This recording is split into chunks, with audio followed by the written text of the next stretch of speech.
একটা কাজ করো তো সমর। কি গুরুদেব? তুমি ছদ্মবেশে একবার অলোকদের বাড়ি যাও, গিয়ে ওখানকার পরিস্থিতি একটু বোঝার চেষ্টা করো। কিন্তু কি ছদ্মবেশে যাব? গিয়ে কি বলবো? তুমি গিয়ে বলবে তুমি শহরের ব্যাংক থেকে এসেছো। অলোকের বাবা অলোকের নামে কিছু টাকা জমিয়ে রেখেছিলেন, সেগুলো নিতে তার মাকে শহরের ব্যাংকে যেতে হবে। যদি তিনি আসতে পারেন তবে তাকে একা নিয়ে তুমি এখানে চলে আসবে, তারপর আমি যা করার করব। ঠিক আছে গুরুদেব, আমি এখনই যাচ্ছি।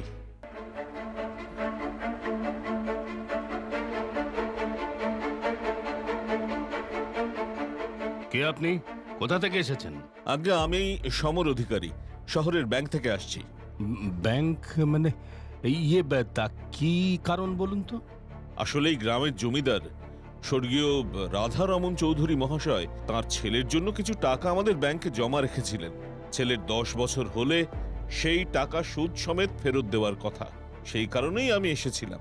ও তা আমি অলোকের মামা কানুপ্রসাদ বাগচি। তা কত টাকা হয়েছে সুদ মিলিয়ে? তা প্রায় 50,000 টাকা। টাকাটা ওর মা মৃন্ময়ী দেবীকে ব্যাংকে গিয়ে তুলে আনতে হবে। ওনার সঙ্গে যদি একটু দেখা করা যেত। না না, দিদির শরীর ভালো নেই, তিনি যেতে পারবেন না। দিদির বদলে আমি যাচ্ছি, আমি গিয়ে নিয়ে আসছি টাকাটা। ওহো, ওনার শরীর খারাপ? কিন্তু উনি ছাড়া তো আমরা অন্য কাউকে টাকাটা দিতে পারবো না। ঠিক আছে, আমি না হয় পরে অন্য কোনো দিন আসবো। শোন, আজ শহর থেকে যে লোকটা এসেছিল তার ব্যাপারে একটু খবর নে তো। কি খবর নেব? লোকটা কোন ব্যাংক থেকে এসেছিল, জামাইবাবু সত্যি অলোকের নামে অতগুলো টাকা রেখেছিল কিনা? আচ্ছা ঠিক আছে, আমি খবর নিয়ে আজ রাতেই আপনাদের জানাচ্ছি। দিদি, দিদি, জামাইবাবু কি অলোকের নামে শহরের কোনো ব্যাংকে টাকা রেখেছিল? তুই জানিস? না রে, আমি এ বিষয়ে কিছু জানি না। কেন হঠাৎ এই কথা জিজ্ঞাসা করছিস কেন? না মানে আজ একটা লোক এসেছিল শহরের এক ব্যাংক থেকে, বলছিল তোকে নাকি শহরে গিয়ে ব্যাংক থেকে টাকাটা নিয়ে আসতে হবে। আমি বললাম তোর শরীর ভালো নেই, আমি যাচ্ছি। বলল হবে না, তোকেই যেতে হবে। সে আবার 1 মাস পরে আসবে। সে না হয় আসবে, কিন্তু যার জন্য টাকাটা রাখা হয়েছিল সেই তো নেই। এই দেখো, এই দেখো, আবার কান্নাকাটি শুরু করলি। আর বাবা শান্ত হ, শান্ত হ, শান্ত হ।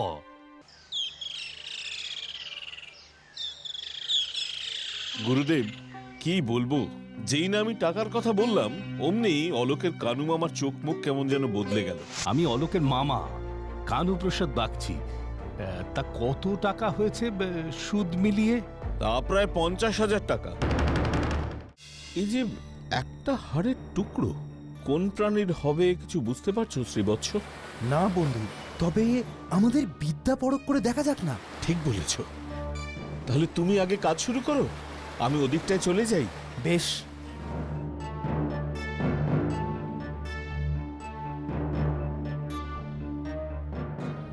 ওং রিং টিং টিং ছট, হাড় আছে যত চলে আয় ফটাফট। ওং রিং টিং টিং ছট, হাড় আছে যত চলে আয় ফটাফট।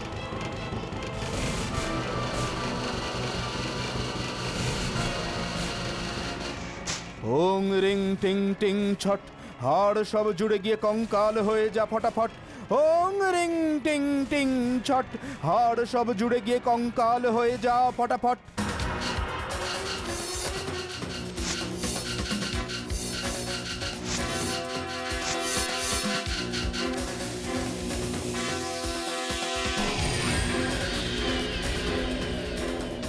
হ্যাঁ, এই যে একটা নরকঙ্কাল মনে হচ্ছে। রাজপুত্রকে ডাকি, ও এসে প্রাণ দিলে এই দ্বীপের প্রাণীর অনুপস্থিতির সম্বন্ধে একটা ধারণা পাওয়া যাবে। বন্ধু, বন্ধু, আমার কাজ শেষ, এরপর তুমি এসে তোমার কাজটা করো।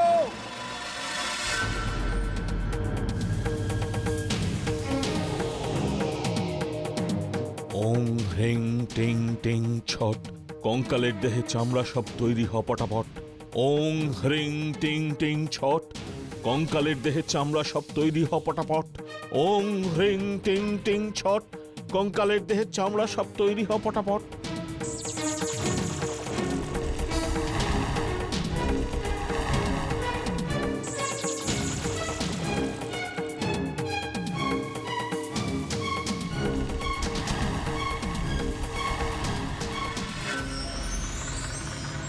এত সুন্দর একটা মেয়ে এই নির্জন দ্বীপে কি করে এলো?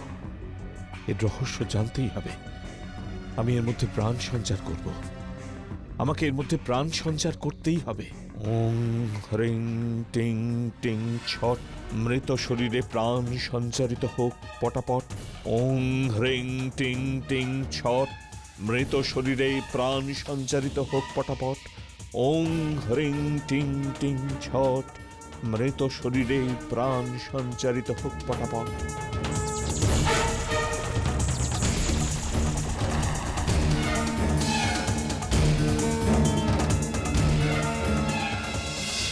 কে তুমি? এখানে কি করছিলে? আর এই দ্বীপ এত নির্জন কেন?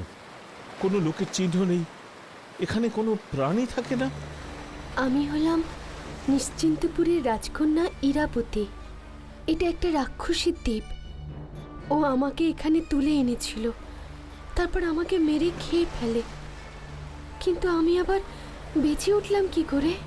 আমাদের গুরুদেব আমাদের দুজনকে এই বিদ্যা শিখিয়েছেন, যার সাহায্যে আমরা কোনো মৃত প্রাণীকে একটিমাত্র হাড়ের সাহায্য হলেও তাকে পুনরায় জীবন দান করতে পারি। তোমাদের অশেষ ধন্যবাদ, কিন্তু তোমরা তাড়াতাড়ি এই দ্বীপ ছেড়ে চলে যাও। ওই রাক্ষসী যদি একবার তোমাদের গন্ধ পেয়ে যায়, তবে ও তোমাদের আস্ত রাখবে না। তুমিও চলো আমাদের সঙ্গে ইরাবতী। আমরা তোমাকে তোমার রাজ্যে ফিরিয়ে দিয়ে আমাদের নিজেদের রাজ্যে ফিরব। আমার তো সে উপায় নেই। কেন? কারণ আমাকে তো সবার সামনে তুলে নিয়ে এসেছিল। সবাই জানে আমি মৃত, কেউ আমার কথা বিশ্বাস করবে না। সে দায়িত্ব আমার ইরাবতী। আমি প্রমাণ করে দেব তুমি রাজকন্যা ইরাবতী। হ্যাঁ রাজকন্যা, তোমার কোনো চিন্তা নেই, আমরা তো রয়েছি। চলো তাড়াতাড়ি চলো। না না না, এ আমি কিছুতেই বিশ্বাস করি না। এই মেয়ে ইরাবতী নয়, সে মৃত। এ নিশ্চয়ই সেই রাক্ষসী আমার ইরাবতীর রূপ নিয়ে এসেছে। মহারাজ, আপনি আমাদের কথা বিশ্বাস করুন। এই হলো আপনার মেয়ে ইরাবতী। আমরাই ওকে জীবিত করে তুলেছি। তোমাদের সকলেরই শিক্ষা লাভ শেষ হয়েছে। আশ্রমের অন্যান্য শিষ্যদের মতোই তোমাদেরও সকল প্রকার বিষয়ে শিক্ষালাভ সম্পূর্ণ হয়েছে। কিন্তু তোমাদের আমি একটি বিশেষ জ্ঞান প্রদান করতে চাই। কিন্তু তার আগে তোমাদের একটা কথা বলতে চাই। এই বিশেষ বিদ্যাটি 4টি ভাগে বিভক্ত এবং এই 4টি ভাগের 2টি করে ভাগ আমি তোমাদের আলাদাভাবে শেখাবো, যাতে তোমরা একসাথে মিলে এই বিদ্যা প্রয়োগ করতে পারো। একজনের পক্ষে এই বিদ্যা পুরোটা শেখা বিপজ্জনক।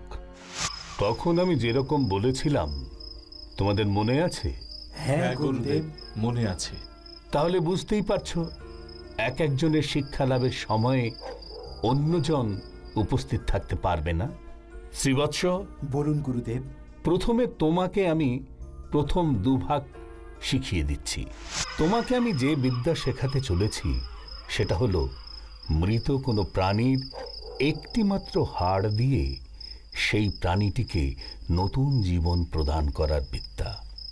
আমার সামনে এসে বসো। যথাজ্ঞা গুরুদেব। এই দেখো, এটি একটি পাখির হাড়। এবার আমি মন্ত্র পড়ে এই একটিমাত্র হাড় থেকে এই পাখির বাকি সমস্ত হাড় একত্রিত করব।